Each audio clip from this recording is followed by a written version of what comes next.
here's a conference that's going to give us some discussion points. All right. Here is a conference, the Big 12, that's going to give us some discussion points because there are a couple of big-name teams on here that hope they have the right guy, and I'm just not real sure about them right now. But first, the right guy. We start, the first logo I see is Oklahoma State. It cannot be argued they have the right guy. Mike Gundy. He's a man. He is Oklahoma State football at this point. Whether they could both benefit from a change of scenery is irrelevant to me because while they've fallen apart the last couple of weeks, I think that consistently they did a rebound on Saturday. Consistently, they're up near the top of the Big 12 every year.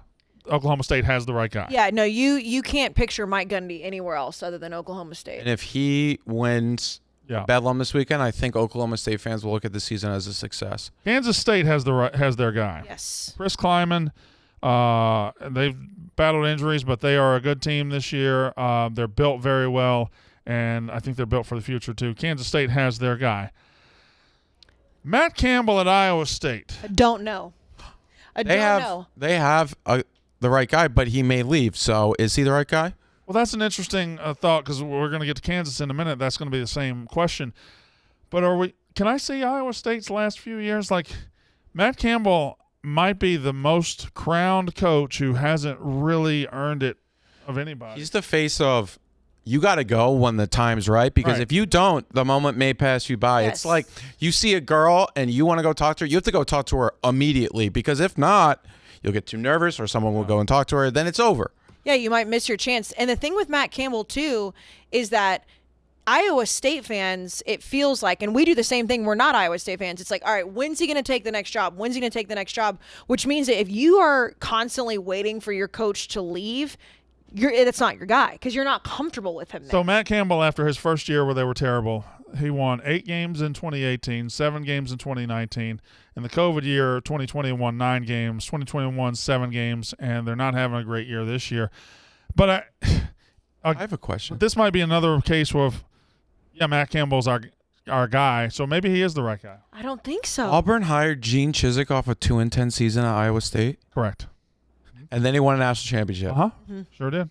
Funny how and then that got works. fired the next year. That's one of the most remarkable things in the history of sports. That was just the fact that we didn't have Twitter or podcast around for that because it was the most brazen, obvious. We're just going to hire a guy who won't backtalk us so we can go buy the players. Right, you're going to hire a guy exactly what they did. That won't tattle. That won't tattle. We're just going to buy somebody we can control and see what happens. And they won a national title because of it. They hired a coach who was terrible. They bought every player, won a national title, discarded him as soon as he was done. Still terrible. Yeah, he said that, not me. Yeah, and he's still cashing checks. Good for him. Good for him. I got to put Iowa State in the right guy category. No, I don't think so. No, go. All right, well, you say no. You say wrong. I say don't know. Look at this, Casey. Right? He's made 1, 2, 3, 4, 5 straight bowls. They made 5 bowls in the 21st century before. He's a winning coach there, but I feel like Iowa State fans don't think he's going to be there for very long. So you can't say like if you're dating somebody that you know is eventually going to leave you, that's not the right person for you. You know what? When people say that, and that's fine, because I went through the same thing with Dan Mullen at Mississippi State. He's going to leave. He's going to leave. He's going to leave. Stayed 9 years. Matt Campbell's been there 6 years now. Yeah, like he stayed 6 years. So even if he left now. You can't say, he was always going to leave. The motherfucker's been there 6 years. Okay, I don't stay anywhere 6 years. Also, you had a great tweet last night, and it was more like a troll to Ole Miss fans. Yeah. But, like, Iowa State fans, I think, will know, hey, we just want a good football program.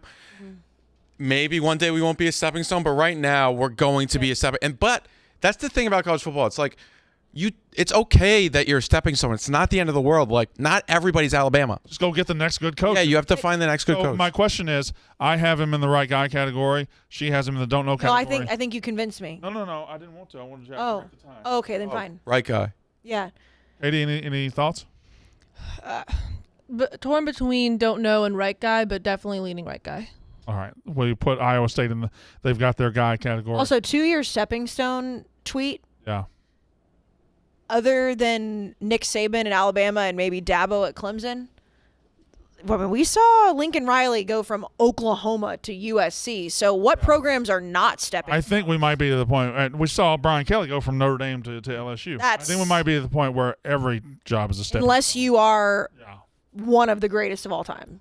So we come to the University of Texas. Oh, Steve Sarkisian. baby. I definitely don't think you can unequivocally say right now they know they have got the guy for the future. Correct. Even though he's got Arch committed, I don't know that he's shown enough in his 2 years to say this is our guy. Fuck all y'all. So it is between they got the wrong guy and we don't know. I think you put him in the don't know category because we mentioned it earlier that to get Texas back to where Mac Brown had them is going to take a lot. Once you get there, you are the guy because the grass was, they thought maybe the grass was greener. They moved Mac out of that position because they thought, okay, his time here is done. They've been chasing that ever since. I saw a stat on Twitter, and please let me say it right, that if Mac Brown had stayed at Texas the next 10 years, I don't remember when he got fired, but Mac Brown had stayed at Texas the next 10 years, and every single year he put up his worst record he had at Texas. Mm-hmm. If every year for the last 10 years was the worst year he had at Texas or equal to it, they would have 18 more wins than they do right now in that 10-year period. That is the prime example of the grass is not always greener. They've been chasing Mac Brown's ghost since they fired him. They've not found it. Dead.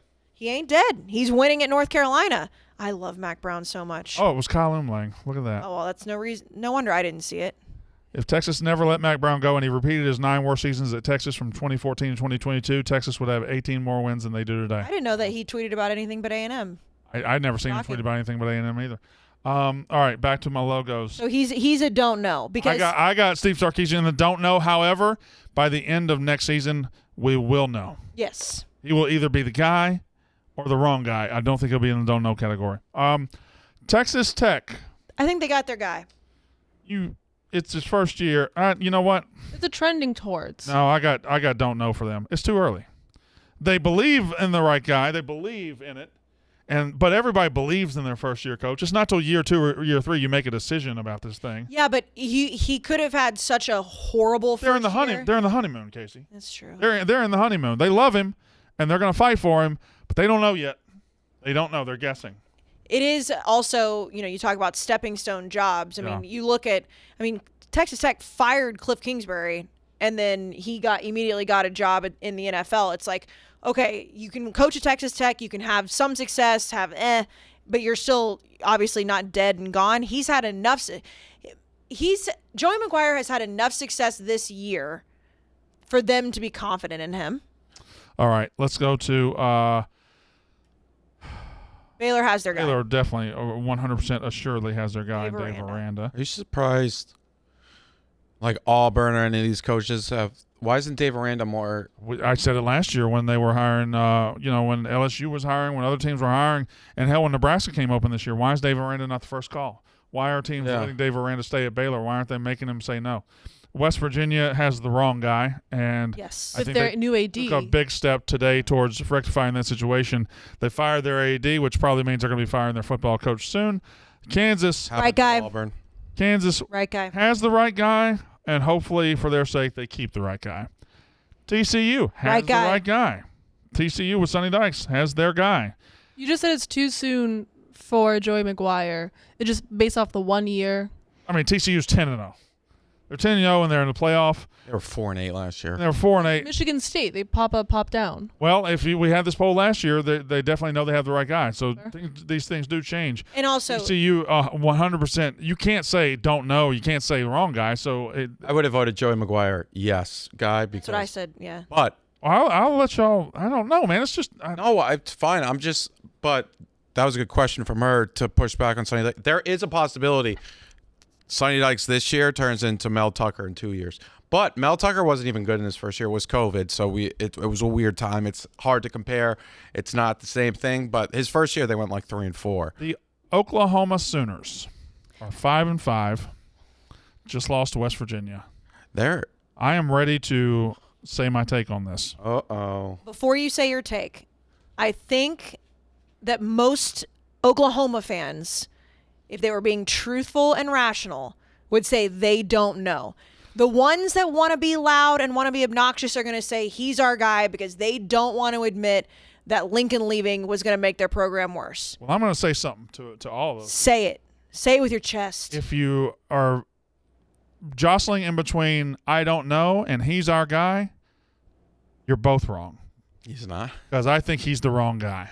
Oh, wow. Just flat out. When you show up at a place that's used to winning like Oklahoma is used to winning, and you go 5-5, and you can talk me down. You can say, "Oh my God, Lincoln took so many players, so much of people." You show up to Oklahoma and go 5-5. I saw a stat the other day that said the most talented teams in the Big 12. Oklahoma has something like 49 4-stars and 5 5-stars on the roster this year.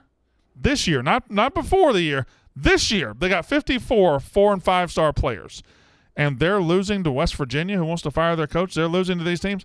If you show up and you go 5-5 at Oklahoma, something is very, very wrong. A bad year at Oklahoma should be through 10 games should be 7-3. Yeah, 2022 college football team talent composite, which looks at every scholarship player on your team from their recruiting rankings. Oklahoma ranks 9th, not in the Big 12, in the country. Yes. They have a more talented roster than USC. They have a more talented roster than Michigan.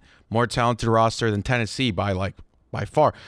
They have 48 or 51 blue chip prospects, which is 4-star and above. Okay. And they're 51, not 55, but And remember when Trevor Knight, who played there, came out after they had lost, I believe it was after they lost 2, maybe 3, and he said this season is lost, and people were on his ass like, oh, how dare you? He was right, because Oklahoma, especially with the last few years in the Big 12, should be competing for the Big 12 title. Even if they drop a couple games, you can make excuses that Dylan Gabriel wasn't playing in certain losses, fine. You cannot make the excuse that losing to Texas 49-0 and losing to West Virginia and being 5-5 has anything to do with other than the fact that Brent Venables was not the guy you thought he was going to be. if you go 5-5 with the number 9 talented roster, number 9 roster in the country at Oklahoma, something's wrong.